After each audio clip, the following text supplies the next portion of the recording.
Muli pong nagbabalik ang baklang minsan nang pinangarap maging maganda, pero ito ang naging resulta, nagmukhang terorista. Nagmula sa kalangitan, bumagsak sa kalupaan, kinuyog ng sangkatauhan, ang baklang mukhang kawatan. Happy? O, ganyan yung gusto nyo, diba? Yung inokre ko yung sarili ko. Gigil ako sa inyo. Kakapanood ko kasi ito ng Miss Gay eh. Ayan tuloy, nagamit ko sa voice over. At dahil nga sa mansirungat na at medyo makakauran sa labas, kaya naisipan kong isiro muna itong mga ibinalaybay ko dahil sakto ay mag-aal sa balutan na naman tayo ngayon. Kasi bukas ay babiyahe tayo papuntang Riyadh. Oh, wag kayong maingay ha. Atin-atin lang ito. Pasikreto lang ba? Sikretong malupit, pwede pa bulong, mapapamura ka ng malutong. Wala man kasing malaking budget, B. 400 lang kinaya kong i-budget. Pinambili ko pa ng ticket sa bus yung 200. Balikan na. Pantaksi ko pa tapos pagkain. Diyos ko, bahala na. Maghanap na lang ako mag-i-sponsor sa akin doon na. Ba't kasi konti na lang nanonood? Ayan tuloy, wala tayong mapagkuhanan ng budget pamasyal. Pero okay lang yan. Kahit walang-wala, tuloy pa rin tayo. Because I believe that God will provide. And that's the power of positivity. So ngayon pa lang, habang nagbabalot ako ng mga dadalhin ko, humihingi na po ako ng paumanhin. Kung inilihim ko ito, lalo na sa mga taong gustong mamit ako, kahit wala naman. Kasi una, sabi ko nga, kapos sa budget. Pangalawa, isang buong araw lang po yung inispend ko dyan pamamasyal. Kasi nga, dahil ko lang pa rin sa budget. Kapos din kasi sa oras. Bali, dumating ako ng gabi, kinabukasan na masyal ng buong araw, at kinaumagahan, ilumuwas na din agad pabalik sa Kubar. Kaya, naway maunawaan po ninyo kung bakit ang pamamasyal kong ito sa Riyadh ay nagmistulang parang password ko lang sa Facebook. Ako lang ang nakakaalam. Sikreto ba? Bakit? So ano nga ba itong mga ipinapasok ko sa aking bag para dalhin sa Riyadh? Parang wala naman kayo pakialam dito, kahit isa-isahin ko pa. So tama na nga yan, mag-beauty rest na ako para fresh bukas pagbiyahe.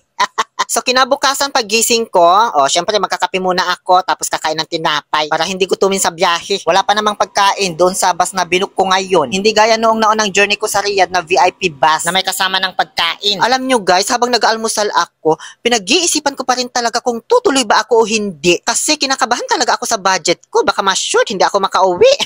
Ayoko din naman kasing mangutang. Uy, baka mapanood pa ito nung inutangan ko bigla pa akong singilin sa comment section. Kaso iniisip ko, sayang din naman kasi yung 4 days Eid vacation ko, diba? Alangan naman mag-voice over lang maghapon gagawin ko, tapos pag-upload ko naman ng video, wala man nanonood. Di pasyal na lang tayo, kahit walang pera. Tapos baka last pasyal ko na rin kasi ito sa Riyadh, matagalan na ulit bago ako makabalik. Or baka nga hindi na kasi palipad na po ako papuntang Canada para mag-shoot ng Hello Love Again. Charot. Kaya ayan, nakabihis na agad ang baklang impacta. Oy, hindi ako excited ha. So, balutin ko lang saglit itong natira kong tinapay, Sayang din kasi, merendahin ko sa bus kapag nagutom. Okay na yan. Ay, tika lang, wala na ba akong naiwan? Isipin ko muna, mahirap na bumalik. Yung passport ko, ticket, dala ko na ba? Ano to, pauwing Pilipinas lang? So, halina kayo, tara. Ang pantitingin mo dyan, tara na nga. Samahan nyo ako sa pamamagitan ng panonood ng vlog na ito. Hindi ibig sabihin na sasama din kayo papuntang Riyadh. So, pagbaba ko sa accommodation namin, ay tumambay muna ako dito saglit sa aming upuan ng prinsesa na may maraming surot. Kasi tatry ko muna mag-book sa Uber or Bolt kung mura yung pamasahe. Habang sumasayaw ng interpretative dance na Bleeding Love by Leona Lewis. Close from love, I didn't need to pay that. Thinking I'm going crazy. I don't care what they say. I'm in love with you. Diba? Ganun yun. Alam nyo guys, ang mahal sa Uber at Bolt mula dito sa amin papuntang bus station sa Dammam, abot 62 realizations. Diyos ko, naloka ako. Baka ma-short ako nito, be. Kaya heto, pumara na lang po ako ng taxi at nakipagtawaran. Actually, 60 realizations din po ang singil niya. Kaso sabi ko, wag na lang, 50 lang budget ko. Tapos nung sabi ko, wag na, mag-abang na lang ako ibang taxi. Ay, ayun, pinasakay na niya ako. At ngayon ay opisyal ko na pong binubuksan ang ating bagong series vlog. Ito po ang aking Riyadh Journey Year 2 Part 1. Biyahe!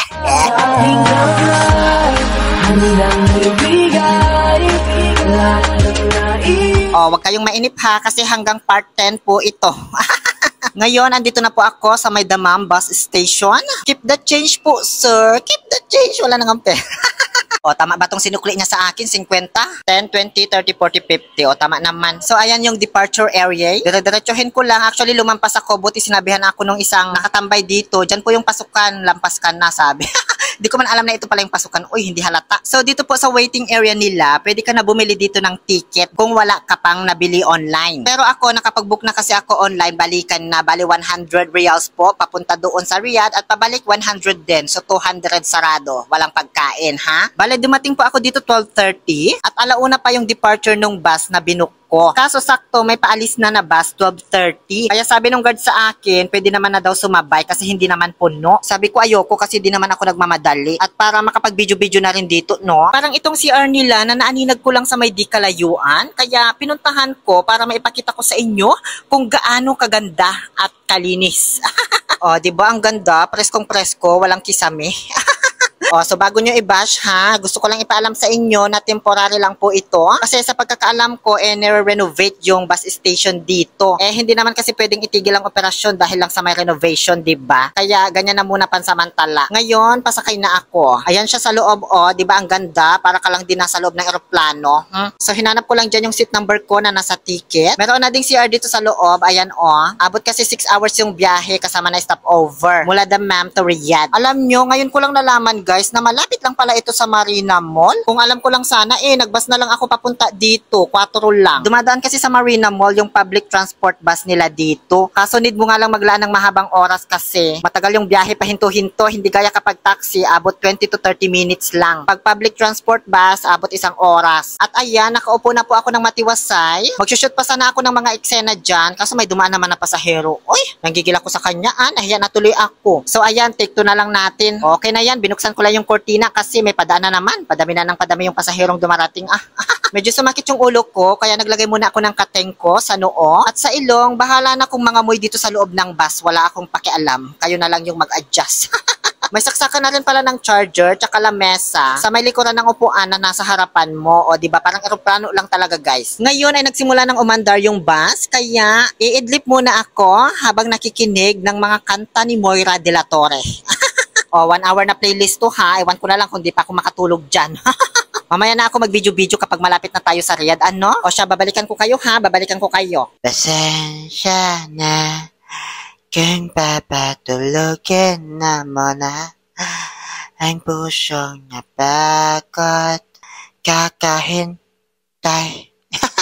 Ba't di mo sinabi nung una pa lang ako ang kailangan, pero di ang mahal. Ngayon, nagising na po ako pagkatapos ng higit 4 na oras na biyahe. So, malapit na tayo sa Riyadh, 1 oras na lang mahigit. Alam nyo guys, naiinis ako kasi ang dami naming nadadaanan na camel dyan. Kaso, sa tuwing bubuksan ko na yung camera ko para videohan, Diyos ko, nalalampasan na namin. Nanggigil ako, kaya papatayin ko na naman. Tapos pag may camel ulit, bubuksan ko, ayun, lampas na naman. Nakakaloka. Hindi naman pwedeng bubuksan ko yung camera ko ng 1 oras, no? Para lang mabidyohan kung may camel na dumaan ba o wala. Paubos yung memory natin. Ipakita ko lang itong nadaanan namin nung malapit na kami sa Riyadh kasi para siyang isang bagong city na dinedevelop nila. Take note ha, city siya, hindi lang isang mall, building, or establishment. Kaya sobrang lawak talaga, Diyos ko. Tinatawag nila itong Almoranas, Almozaini, the future city. Ganon. So, matagal pa naman yung matapos, hayaan na lang natin. At ngayon, andito na po tayo sa Riyadh, the capital city of Saudi Arabia. Nakakatuwa kasi napaaga yung dating namin, di na kasi kami nag-stop over. Dire-diretso lang yung biyahe, kaya heto, medyo maliwanag pa, kaya kitang-kita yung itsura ng Riyadh. Pero sa totoo lang, mas maganda ang Riyadh sa gabi ha, kasi mas ma-appreciate mo yung mga pailaw-ilaw nila. So ayan, malalaman mong nasa Riyadh ka na talaga kasi traffic na. Crowded na yung mga sasakyan dito sa kanilang highway. Ay, ba't malungkot ang beshi ko? Ganito naman po yung bus station dito sa may Riyadh. Diba? Layo ng itsura sa Dammam. Nire-renovate nga kasi yung sa amin. Para na rin siyang airport, Diyos ko. Tignan nyo, may mga lagayan ng luggage, diba? Ano na bang tawag sa umiikot na yan? Bahala kayo. Alam nyo guys, paglabas ko dito sa bus station, Diyos ko, nag-uunahan yung mga taxi para isakay ako. Naku, naloka ako, parang Pilipinas lang din. Pinipilit nila akong ihatid kahit saan daw ako magpunta. Yung iba sinusundan pa talaga ako kahit sabihin kong may sundo ako. Kaya ayun, naglakad na lang ako dito hanggang sa may Nesto Hypermarket. Malapit lang din naman ito sa Riyadh Bus Station. So dito na po ako sinundo nung asawa ng kapatid ko. Ano bang tawag doon? Bayaw, Balayan o Atanor? Charot. Andito kasi sa Riyadh yung kapatid ko, sa kasawa niya. Kaya doon na lang ako tutuloy sa kanila para hindi na po ako mag-rent ng hotel. Wala na nga kasing budget. Sakto, nagbablog na rin itong dalawang mag-asawa na to. D&J Power Couple, yung page nila. Kaya sabi ko, ako na bahala sa promotion ng page ninyo. Basta sponsoran nyo ako. Kaya i-follow nyo kung gusto nyo. So, pagkatapos ako sunduin ng bayaw ko, nag-rent muna kami dito ng sasakyan. Nagagamitin namin bukas. Pamasyal kasi bawal yung company car nila. Oy, sakto, habang inaantay na rin namin yung ate ko na mag-out sa kanyang trabaho. Dito sa may Prince Sultan Kudarat Este Military Medical City. Tama ba? Ayan siya. Oh, dalaan mo, nagugutom na ako. At dahil nga, sa nasa Sulaymania lang sila, kung saan napakaraming mga Pinoy restaurants. Kaya, dito na kami kumain sa may Halo. Kung saan makikipag-ex-deal sana ako, 3 packs kapalit shoutout. Kaso, baka masiraan ko pa yung resto nila mabash pa ako. Honest review kasi ako. Sa may bandang sulok po pala kami umupo kasi nga pasikreto itong pagpunta ko, diba? Kaso may nakakilala pa rin sa akin, Diyos ko. Pagkain nila 9/10, masarap naman, kaso ang napansin ko medyo pricey. Kaya mas maganda kung marami kayo kumain dito, mga 100 packs ganyan. Pero okay lang yan kasi yung ate ko naman nagbayad, hindi ako. Bakit ba? Ipopromote ko naman yung page nila, no? Mura na nga yung singil ko sa inyo, pangkain lang. 10K na kaya ang rate ng page ko, no? Kapag may magpa-promote. I know my worth. Nung pauwi na kami, sakto nakasalubong namin yung ibang mga workmate ng kapatid ko. Nakilala din ako, kaya ayan, nagpicture kami. Shoutout sa inyong lahat, hindi ko na sila nabidyohan. Ngayon, dito nyo na naman ako pahihigahin, ako yung bisita. So dahil nga sa wala tayong pang-rent ng hotel, tsaga-tsaga muna ulit sa sahig, ano? Kinabukasan, ayan, nag-almusal na, nagbihis na. Dahil sisimulan ko ng mamasyal kasama ang D&J Power Couple papunta sa aming unang destinasyon, ang Riyadh. Zuhoy to the world, the Lord is come later. Naaabangan ninyo sa part 2. Maraming salamat po sa panonood. Muli, ito po ang inyong Happy Pale Oliver Castro na nagsasabing, no to toxicity, let's make people happy.